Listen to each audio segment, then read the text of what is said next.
We've got 13 teams at the moment, plus a top soccer group which feeds into our club as well.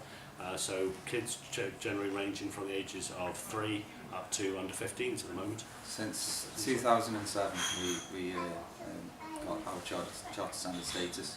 We do our development. I think it does. I think having the fact that we've got that charter standard behind us, that when we, particularly when we get together with the top soccer parents and say we'd like to establish new teams for next season, we do talk about the fact about our status and what that means and what it involves. We do focus quite heavily on telling them about the fact that all our coaches are CRB checked, that we get them a minimum of level 1 coaching standard.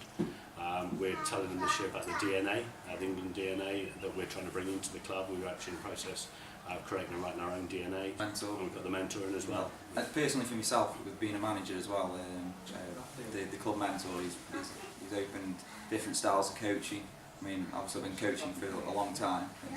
And we've applied again for next season because the guys are really We've had nothing but positive feedback from all of the coaches in the club to what the mentoring program has done for them. And so I think it's just made them think a little bit more widely than the way that they've been coaching in the past.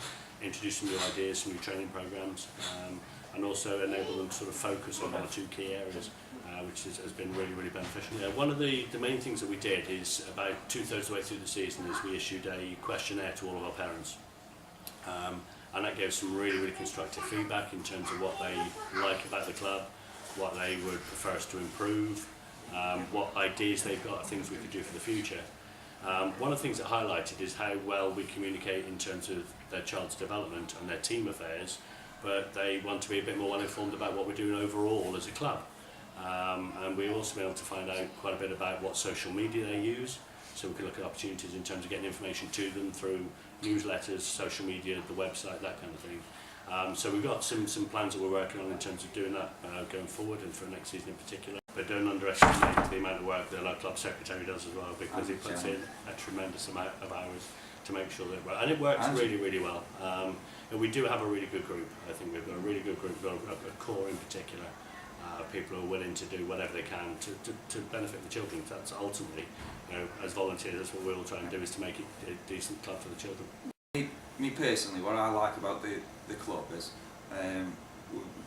we take a child with no matter what ability, and it's all about the child having fun, playing football in a fun, safe environment, providing either training or team football, whatever they want to do.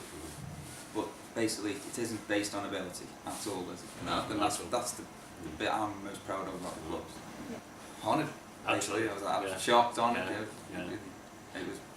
I mean, there's a lot of time and effort goes in from a group of volunteers, and the parents appreciate it. You can tell by the way that they react.